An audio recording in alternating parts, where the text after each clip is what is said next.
Good morning, shop. Please stand for the Pledge of Allegiance. I pledge allegiance to the flag of the United States of America and to the republic for which it stands, one nation under God, indivisible, with liberty and justice for all. Now for the Texas Pledge. Honor the Texas flag.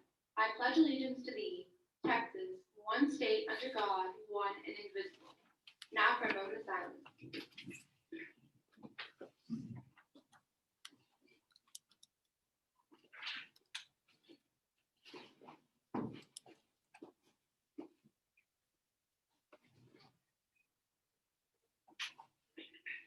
Teachers, please take attendance. There's no morning announcements, but have a lovely Wednesday, shop. All right, guys. Yesterday we finished the last thing. It's on problem set 5, which is due at the end of the day tomorrow. Tomorrow's a tutoring day, so if you guys need help on anything, you guys can ask for that. Scratch that, shop. A message from your healthy shop. Try to see challenges as opportunities and problems as temporary and solvable. Reframing our perspectives is the best way to stay positive in stressful times. The Courseware website and videos are now available for students to view. Check them out during your personal work time today. The link can be found in your school email. Team teaching applications are digital this year. Check out the QR codes posted around the school and on the Siagi store in room 262. Applications and recommendations are due by February 21st. Go to the drive-in movie night on Saturday, February 13th from 7 to 9 p.m. in the PAC parking lot. The gate opens at 6:16 p.m. for our screening of the Academy Award-winning animated feature, Spider-Man Into the Spider-Verse. Tickets are $20 a car and proceeds will benefit the Thirst Project. Tickets can be purchased at movie.westlakestuco.com. Remember, there's a long weekend, no school on Monday. What a great time to wrap up and submit your submissions to the final draft, Art and Literary Magazine. The deadline is February 28th. Yesterday was Safer Internet Day. Remember that we all have the responsibility to make the internet a better place. Pause before you post, support others, and be kind. Now you can have a lovely Wednesday, shop. Today, we are going to look at projections, which we did in multivariable calculus. If you don't remember, it's okay, because we're going to kind of go over it pretty extensively here. And we're going to kind of try and scale it up to work on projecting into any space that we want. We initially basically projected onto lines, mostly in multivariable calculus, with all this space stuff, what we're going to do is we're going to look at how we can project from one space to another. And then we'll have a couple ways that we can see how we'd apply that, like that this is actually used for things. So in multivariable calculus, basic idea was we'd have some vector u, and we'd have some line that we wanted to project onto. And what we'd need is some vector parallel to that line that we called v. And then the projection of u onto v would basically be like if we could figure out where we draw this line that's perpendicular here. The projection of u onto v, oops,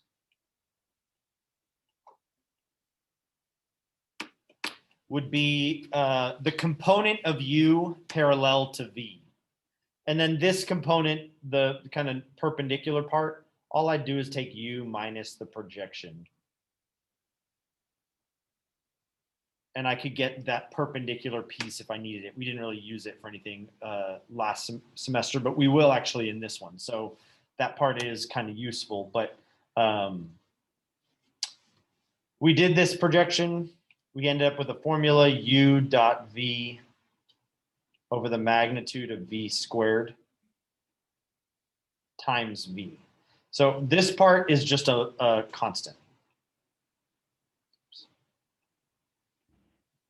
Right, we just want a multiple of v. We want something parallel to v, so we want a multiple. That part right there is the multiple that we use. U dot v over the magnitude of v squared. U dot v is a constant, magnitude of v is a constant, square it's constant.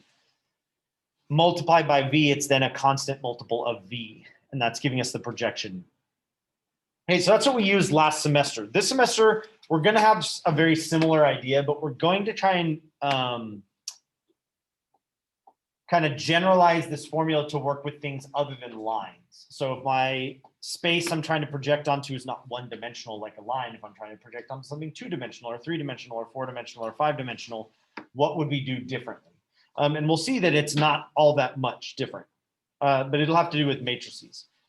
Okay, projections are just trying to kind of drop a perpendicular line into that space. So we could take three-dimensional space, again, something we can kind of picture and draw in. And we could project a vector. So I've got 2, 3, 4 is the blue vector graph there. We could project that onto any subspace of R3. Okay, if we use kind of our main ones like the x-axis, the y-axis, the z-axis, the xy plane, the yz plane, the xz plane, these projections are pretty easy.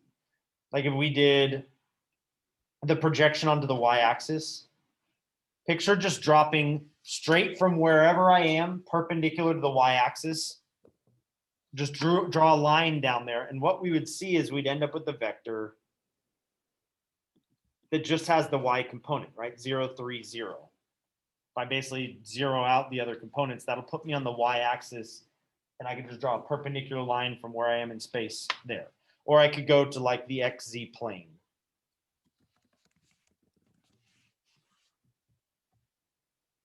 The xz plane would put me at 2, 0, 4, right? The x and z, the y's will be 0 in the xz plane. So in the main kind of planes, main lines, we could do it without much math at all. We're just kind of taking the components that we need and making the other ones 0. We can, those aren't the only subspaces of R3. Any plane is a subspace. Any line is a subspace that goes through the origin. So we could project onto other lines and planes. It wouldn't just be so easy to just look at it and kind of make it up. So we need kind of a process for doing that. So projection of B onto P, this will be the notation that we're using in here. B is just the U from multivariable. Multivariable uses a lot of U's and V's. Here, B we're going to use, because this is the same B we're having in AX equals B. We want to kind of use this same thing. So we're going to have this B, and we're going to project onto a line and get P. P is the projection. Okay, we could write it as the projection of B onto whatever, but we're just going to write it as P. This third part that's perpendicular, this we're going to call E. And the reason being, it's going to end up being the error. We're going to use this for approximations and things later. That's going to be the error. So we call it E, and that's just B minus P. If we tried to draw this in larger and larger dimensions, after 3, it would be hard, but the concept is exactly the same. We'll have some vector B, sorry. Its projection onto a plane would just be the vector, if we just kind of drop straight to that plane. E would be the difference. It would be perpendicular to the plane.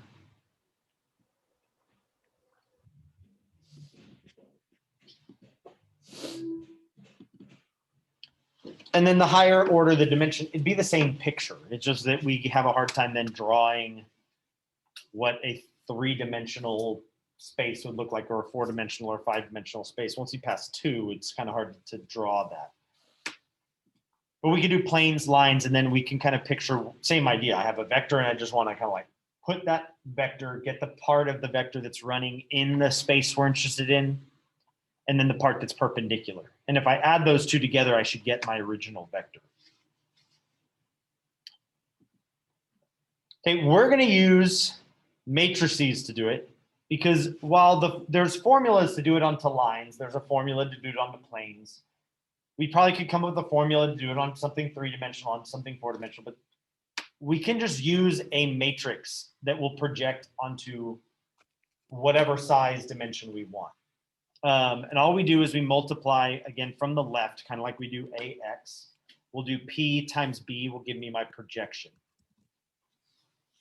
The other thing that's nice about P is I can project a bunch of vectors. I can just put vectors as columns of a matrix, put as many as I want, and what I'll get is the projection of each of those vectors after the one matrix multiplication. So again, usually linear algebra is very geared towards using like computers. You can scale this up very easily with a computer to take 1,000 vectors and project them into another space. You put it in a computer, multiply, and it would do all the vectors that you want. Versus doing like each one with its own little formula and stuff like that. We could come up with this matrix that will do it all at once. And so that's kind of what we're going to end with today, is once we get that projection matrix, that'll kind of be our final step. But we're going to go a little slow to get there. So if we know what's going to happen to B, if we already know the projection, coming up with that projection matrix is pretty easy. So say we do something like we want to take B, and we want to find the 3x3 matrix that when I multiply by B, I'll get the projection of B onto the Z-axis, which we already know, well, we should know, what the projection onto the Z-axis will be is 0, 0, 4. Okay, it'll basically just be the Z component. So if I think what would the first row be if I take the row times the column and I get 0? I use zeros. Okay, I want to think that it would do that with any numbers. Okay, that it would do it if I had A, B, C, it'll give me 0, no matter what A, B, and C are. Okay, then my second row, I want that times that column to also give me 0, no matter what the numbers were. Okay, we could obviously come up with other ones for this specific 2, 3, 4. I want it to work on any vector. So I want a row that times any vector will give me 0. It's going to be zeros again.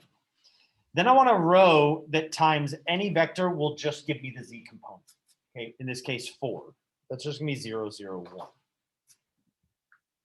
It's like that is the projection matrix onto the Z-axis.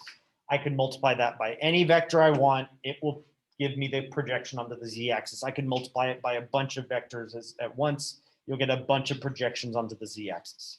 XY plane, we could do the same thing because we also, oops, skipping ahead. We also know what we'll get when we project onto the XY plane is we'll get the X and Y components. And the Z component will be 0 in the XY plane. So think, what row would I multiply by to just get the X component? 1, 0, 0. What row would I multiply by to get just the Y component? 0, 1, 0. And then what row would I multiply by to get 0, no matter what my components all are? 0, 0, 0. Okay, so this would be the projection matrix on the XY plane. And you should kind of start to be able to see onto the x-axis, the y-axis, the z-axis, the xy plane, the yz plane, the xe plane. They'll all be variations of the identity, right? Where I've just zeroed some of the ones that I don't really want. They'll all be parts of the identity matrix. Okay, in these cases, our projections are perpendicular, right? We'll have an xy plane and a z-axis, which are going to be perpendicular.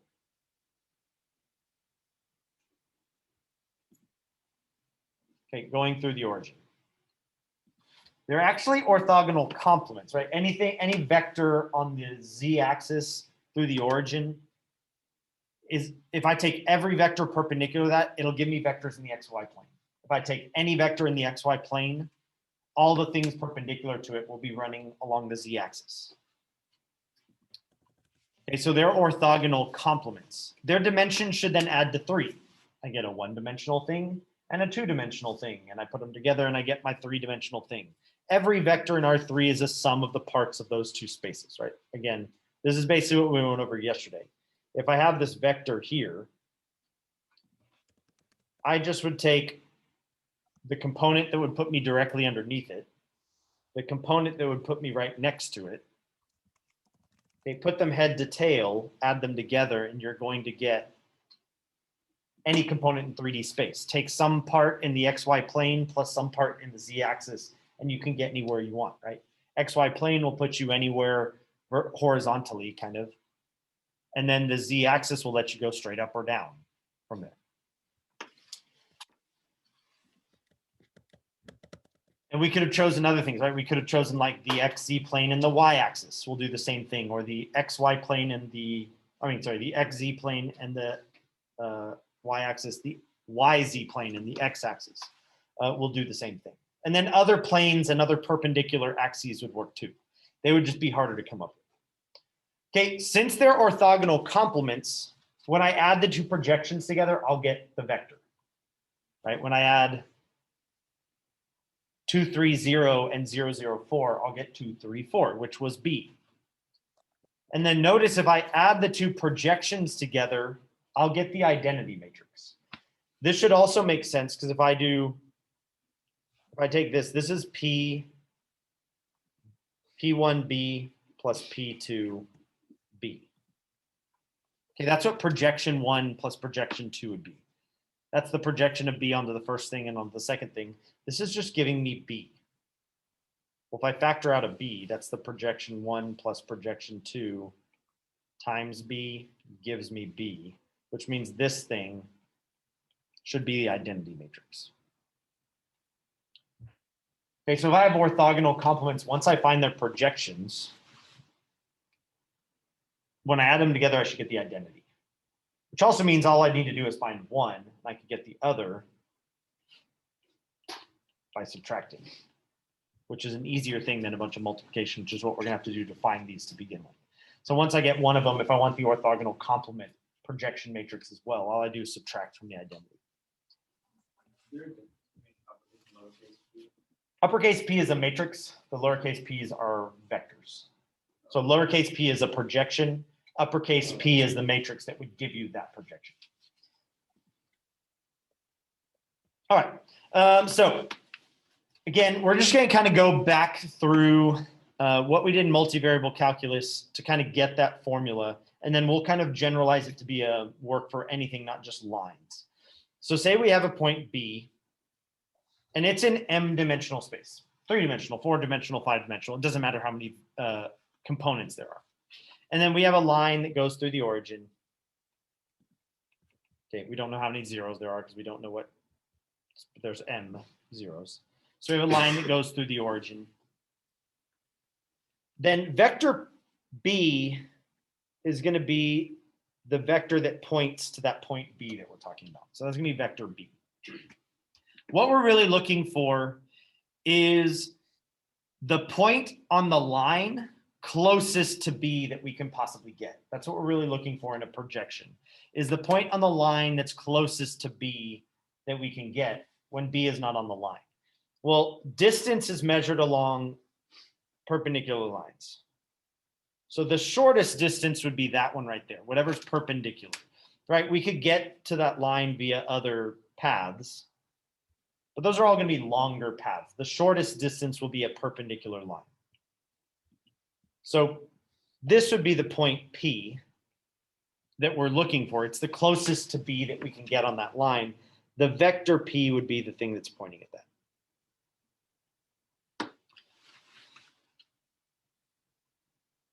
So I feel like I'm gonna end up redrawing this picture a lot because we use it for a lot of stuff. But this is the projection to B. All we need is some vector A that's parallel to the line. So like it doesn't matter if it goes to the left or to the right along the line, or if it's longer than P or shorter than P, it just needs to be parallel. So we'll need that vector A that we're talking about that goes in the same direction as the line. It can go to the right or the left, it doesn't matter.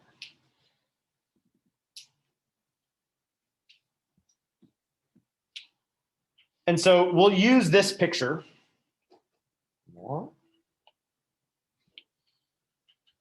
And we're going to get the formula that we're looking for here.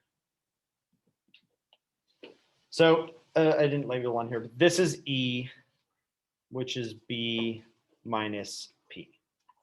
Okay, this other component, which is actually going to be useful in coming up with our formula. So P is just a multiple of A, right? That's the whole point, is it should be parallel to A. So it's some multiple. We're going to call that multiple X bar, which will actually come up again later as well. Just think of that as some multiple, and we're trying to figure out what the multiple would be. So I'm going to start with E being perpendicular to A. Right, E dotted with A should give me 0. We'll already know A. We're going to use this to try and figure out what X bar would be. So E dotted with A is 0 because A is parallel to that line that E is perpendicular to. So those two dotted should give me 0 because they're perpendicular. Okay, E is B minus P. So we're going to replace E with B minus P. Not a vector 0, just a 0, sorry. Shouldn't be writing that vector sign. Now I can distribute B dot A minus P dot A is 0. And we're saying P is just a multiple of A. So I'm going to substitute that in for P. So B dot A minus X bar A dot A. X bar, again, just being a constant multiple. We're just trying to figure out what it is. So I'm going to substitute that in so I can solve for it. And now we have B dot A equals X bar A dot A. A dot A is a constant that I can divide by. Before it was a vector. Like I can't divide in this step because it's a vector. I can't really divide by a vector, but I can divide by a constant, which A dot A is. So X bar is B dot A over A dot A. Which again, from multivariable calculus, we had U dot V over the magnitude of V squared was our multiple. That's U dot V over V dot V. Okay, it's the same formula. A would be the V and B would be the U. This is the same formula. That's not the projection, that's a constant. That's the multiple that we're looking for. It's like our projection is B dot A over A dot A times A, right? That's X bar, which P is X bar times A. It's the multiple. So if we want the projection, that is the formula we used last semester. Works great for projecting one vector onto a line. Doing multiple vectors onto that line, you'd have to do it multiple times. Doing a vector onto something other than a line, this wouldn't really work because it's all dependent on a vector parallel to the line. We may have multiple vectors parallel to a plane or whatever other space we're looking at. Our formula is going to look a little bit different. We're going to use the matrix multiplication version of a dot product. This is just a dot product. But again, we're kind of moving towards generalizing this formula. So we're going to use matrix multiplication. Think if I take a row vector times a column vector, it's just a single dot product, right? I have 1 by 3 or whatever and a 3 by 1. I'm going to get one number that is literally the product of the row times the column. So whenever I see vector ATB, that's a dot product that I'm looking for. If it switches, it's not. Okay, but if I take a row vector times a column vector, you're going to get one number that is the dot product. And we're going to use matrix multiplication so that we can, again, kind of generalize this. So that's just a dot product. That's just A dot B over A dot A. We're just going to use matrix multiplication instead.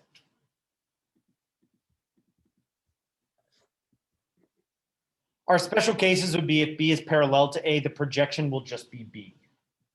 Right? If B is already on the line, if I try to do a projection, I'm going to end up with B because that is the part that is running parallel to the line. If B is perpendicular to A, your projection will be 0. Because if I try to if I'm not moving in any direction, my projection, if I try to project this down, you're not going to have any movement along the line. It also should be obvious that in the formula, we have A dot B in the numerator. If they're perpendicular, you're going to get 0 there. That's just indicating that they're perpendicular, so you won't have any component that's parallel to A since you're perpendicular.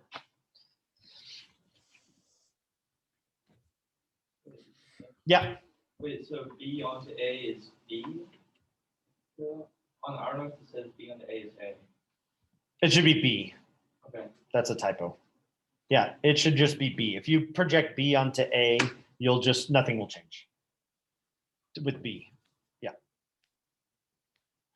Okay, so we're just going to do a projection. Again, we've done this already in multivariable calculus. I'm going to use the matrix notation just so we can see that it is really the same thing. So we'll do A transpose 1, 2, 2 times B 1, 1, 1 over A transpose times A 1, 2, 2 times 1, 2, 2 all times A 1, 2, 2. And those look really weird. Those are just dot products. I'm fine with you just doing it as a dot product. But think in that first multiplication, we're just going to take the row times the column and we'll get one number, right? I normally do rows times columns. I've got one row and one column. So I'll do 1, 2, 3 times 1, 1. I mean, sorry, 1, 2, 2 times 1, 1, 1.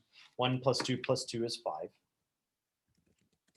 And then 1, 2, 2 times 1, 2, 2 is 1 plus 4 is 9. Times 1, 2, 2. So I have 5 ninths, 10 ninths, 10 ninths. Okay, that would be my projection of B onto A. You should be able to tell it is parallel to A. It should be. And that would be the component parallel to A. To get the component that's perpendicular, I'd just do B minus A. So I'd have 4 ninths, negative 1 ninth, negative 1 ninth. Would be that part that's perpendicular if I needed that. Okay, so that's how we would do it kind of last year. It's how we could do it if you just have project one thing onto a line. You can use this. This is fine. This is easy. It's fairly quick. This isn't so great if you're doing a bunch of vectors onto a line or vectors onto some other thing than a line. This isn't really going to be very helpful. So we're going to use this formula and just kind of manipulate it a little bit. Think again of these dot products as matrix multiplication.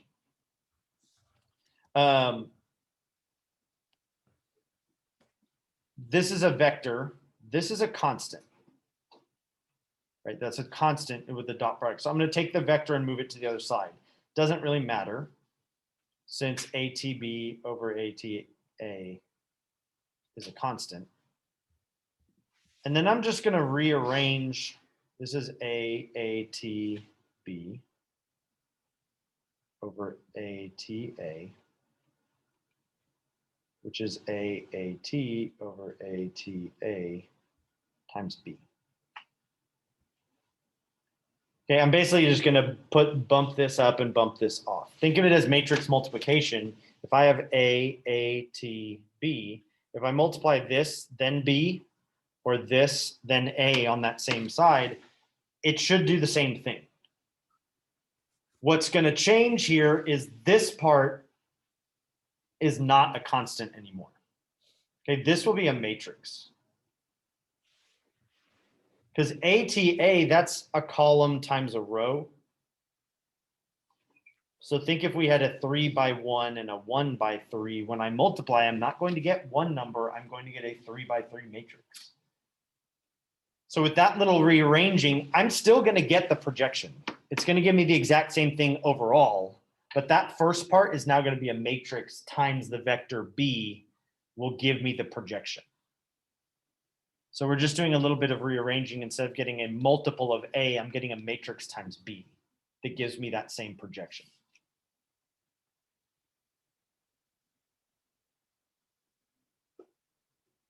Okay, and it's just by kind of doing a little bit of rearranging. This will be our projection matrix onto A. Notice it doesn't have anything to do with B. I could just say, I want to project onto this line. I want to project a bunch of things onto this line. I can use A, get the matrix, then multiply it by all the things that I want to project. This formula doesn't require B to come up with the projection matrix. It does need a B to actually do the projection.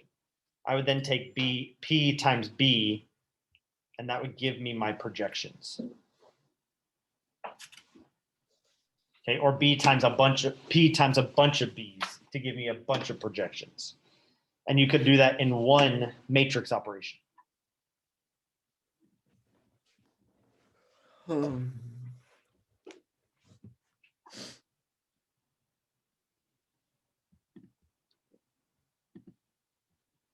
Again, this will only project onto a line. So we're trying to get past that. But right now, I have a vector A parallel to a line. This will project onto that same line. So things about a projection matrix. One, if you use a multiple of A, your projection matrix will not change.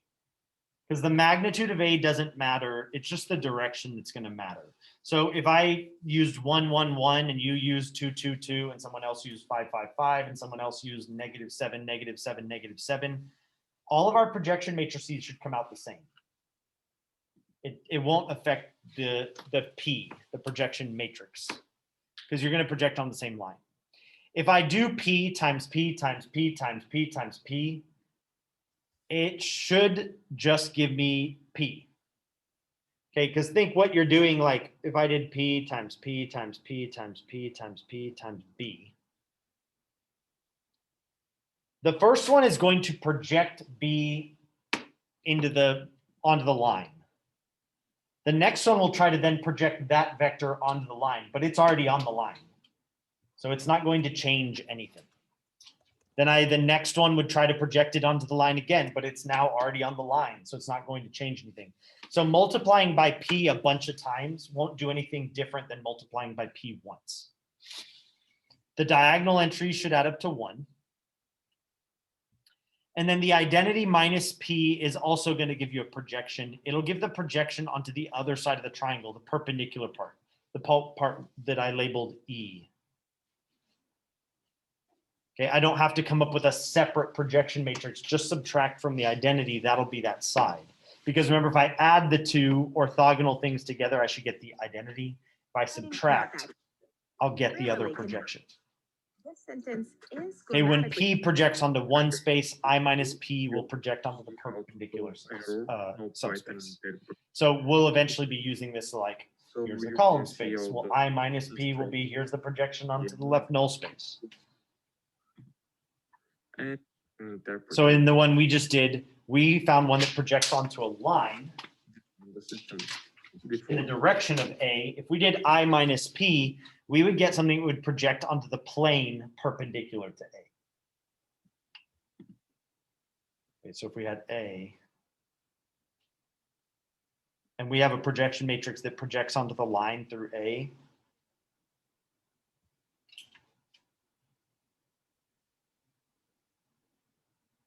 The identity minus P will project onto the plane that's perpendicular to A, the perpendicular subspace there. Since we're in 3 dimensions, we know we'd have a line and a plane.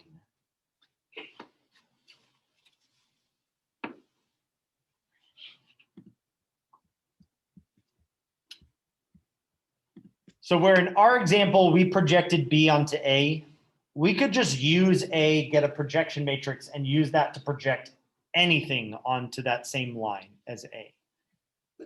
Okay, it'll do the same thing as doing them individually. It's just less calculations, less individual little calculations that we'd have to do the projection if we come up with a projection matrix. So it's more useful if you're doing it on a lot of things than on one. On one, you could just use the formula we did in multivariable.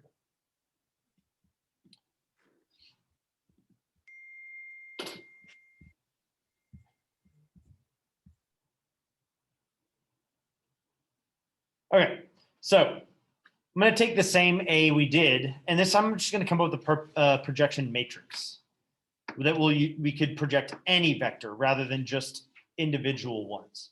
So all I have to do is I take A, AT, which is not a dot product, over ATA, which is a dot product. Okay, and again, if you just want to do that as a dot product, you can. Okay, the ATA one, the denominator, that's a dot product. And anytime you see vectors like that, BTA, that's a dot product of B and A. It's a row times a column, which is going to give you one number. Column times row, not so much, right? This is 3 by 1, 1 by 3. This is going to give me a 3 by 3 matrix. So I'm going to do rows times columns, but notice that each row of the first and each column of the second really only has one number. So it's going to be 1 times 1 is 1. 1 times 2 and 1 times 2. Then I'll move to the second row of my first matrix. I'll do 2 times 1, 2 times 2, 2 times 2. Then move to the third row, 2 times 1, 2 times 2, 2 times 2. In the denominator, I'm doing the row times the column. 1 times 1, 2 times 2, 2 times 2 is 9. So I have 1/9 of 1, 2, 2, 2, 4, 4, 2, 4, 4. This is my projection matrix onto the line through 1, 2, 2. And it is the only one. Okay, whatever that line is that goes through 1, 2, 2, or 2, 4, 4, or -1, -2, -2, same line. This is the matrix that will project onto that line. So I could take P times B, or I could take P times a bunch of B's.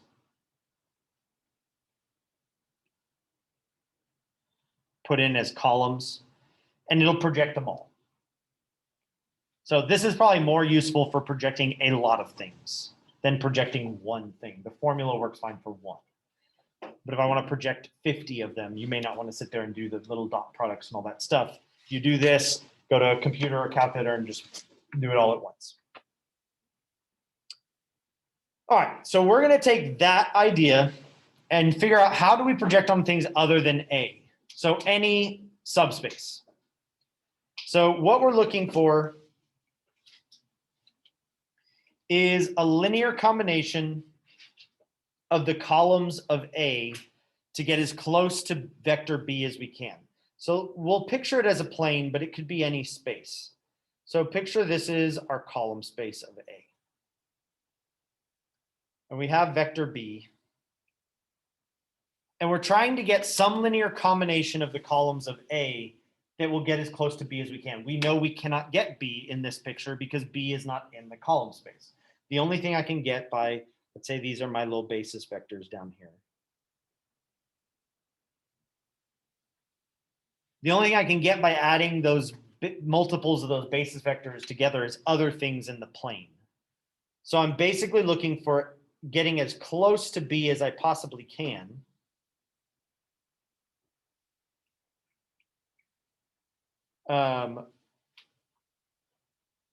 As close as you can get. Okay, so by adding multiples of the columns of A together. So I'm just going to take a multiple of column 1 plus column 2 plus column 3 plus however many columns there are and try to get as close as I can to B.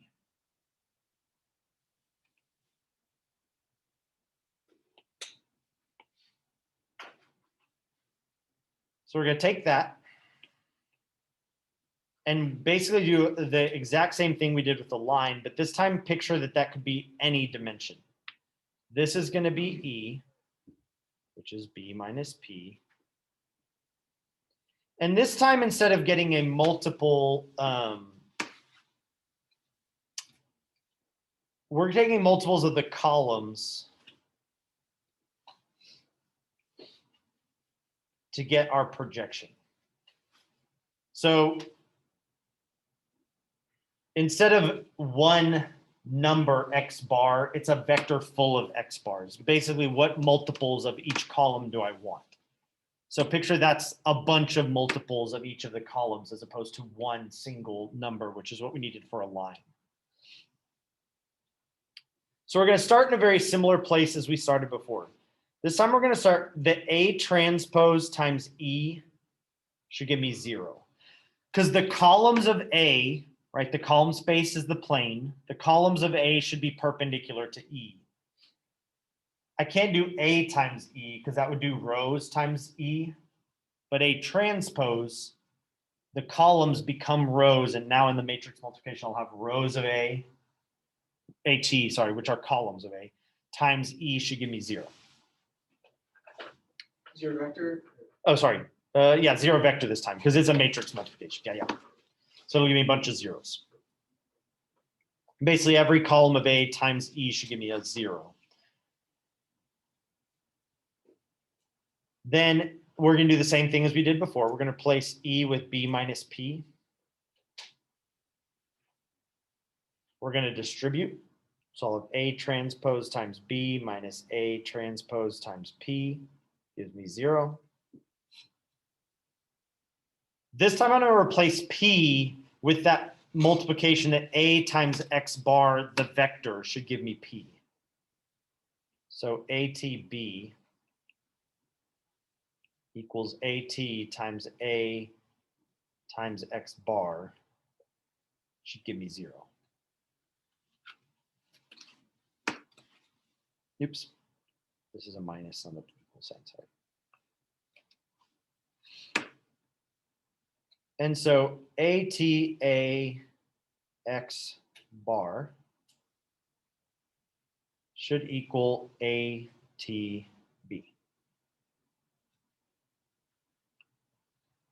This is the step where in the last one I would have divided by the ATA, the dot product. This isn't a dot product, that's a matrix. We cannot divide by a matrix. But if we look back, I think it was like lesson 3. ATA is a symmetric invertible matrix. Okay, ATA is square, it's symmetric. Remember, we just took 2 random ones, multiplied, and we saw there was a square, and it's a square matrix, where A may not have been square, which means A might not have an inverse, but ATA does. So I'm going to multiply by ATA inverse on both sides. So I can kind of get rid of this, and we've got what a X bar is.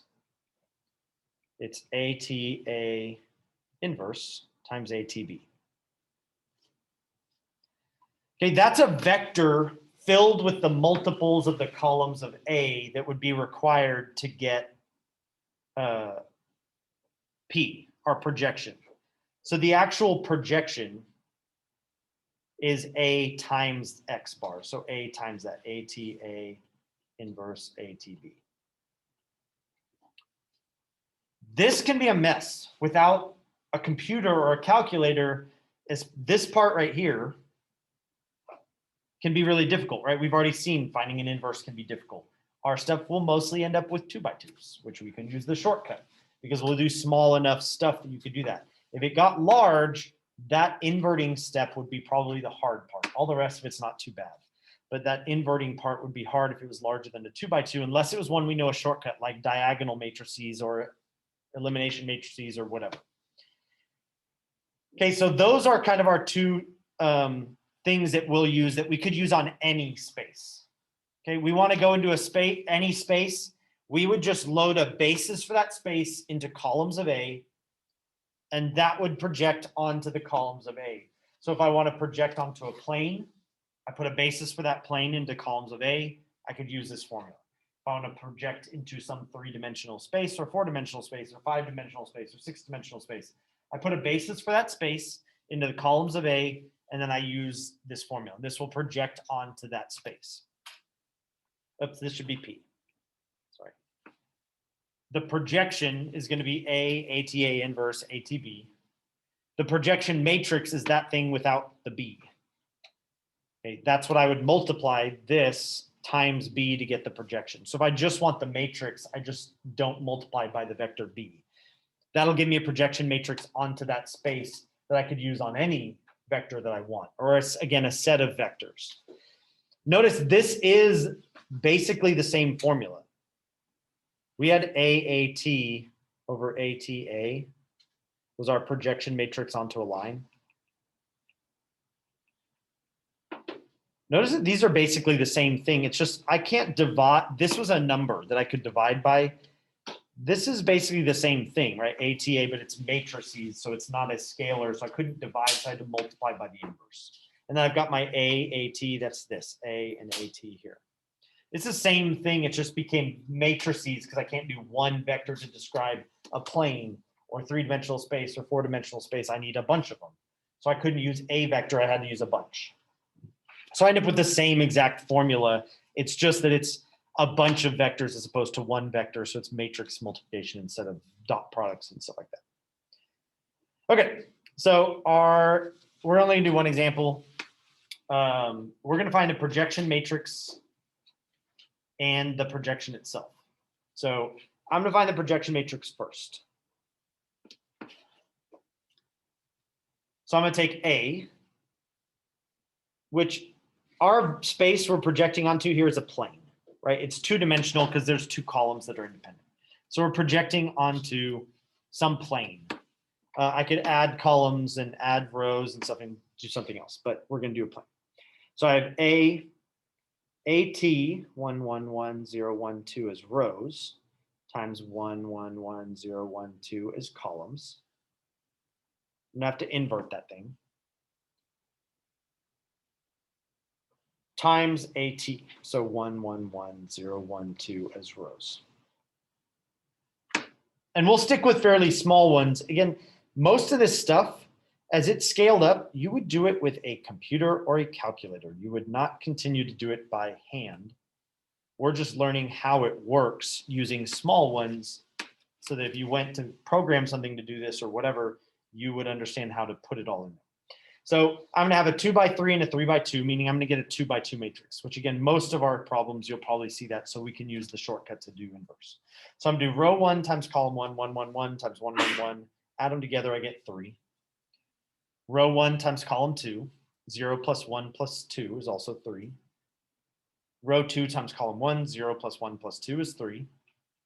Row 2 times column 3, 0 plus 1 plus 4 is 5.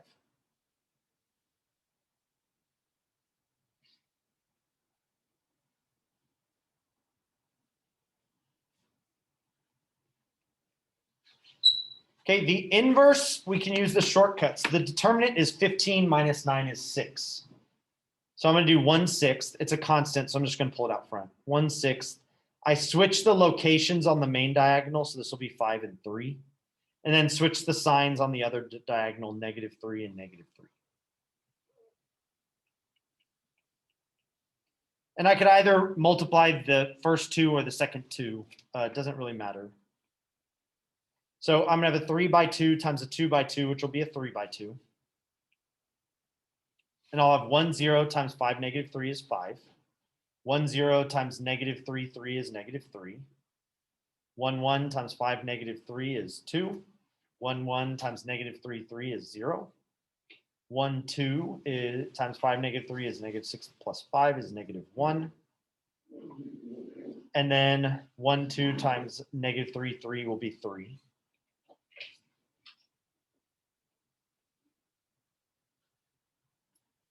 So then I multiply, I'll have a 3 by 2 and a 2 by 3, which will give me a 3 by 3. I have 5 -3 times 1, 0 is 5. 5 -3 times 1, 1 is 2. 5 -3 times 1, 2 is -1.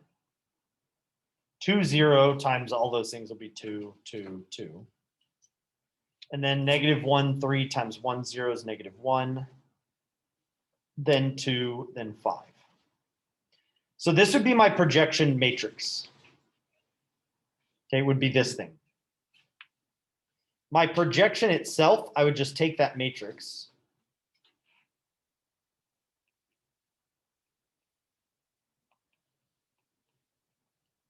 Times B. Okay, you guys should be able to do that, and I'm not going to have time to do that multiplication slowly. That ends up being 5, 2, -1. So like if we graphed all this stuff, 5, 2, -1 is in the same plane as 1, 1, 1, and 0, 1, 2. It's in that plane that the columns of A are in. B is not. If B were, our projection would come out to be B here. B is not in the column space of A, meaning AX equals B has no solution. P is as close as we can get to B in the column space. AX equals P has a solution, and it's the closest solution we're going to get to AX equals B. So that's kind of where we're heading with this, is that's going to end up giving us some way to get an approximation if we don't have a solution, but we need to get as close as possible. This vector 5, 2, -1 is the closest one in that plane to 6, 0, 0. All right. Tomorrow's a day for tutoring, so if you guys have questions, tomorrow's a good day to ask those. Otherwise, y'all have a good rest of your day, and I'll see you guys tomorrow. Thank you. Thank you. Thank you.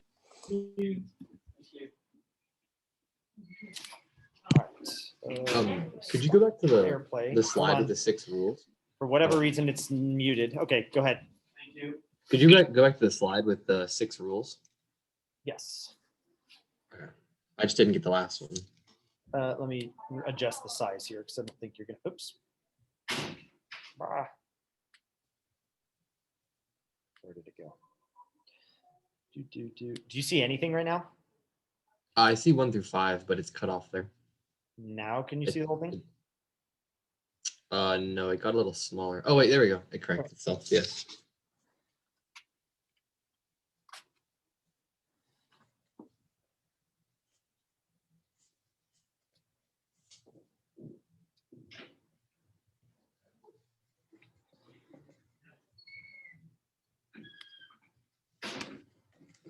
How's it going? Alrighty, I got it. Thank you so much. Have a Yeah, no good day. problem. You too.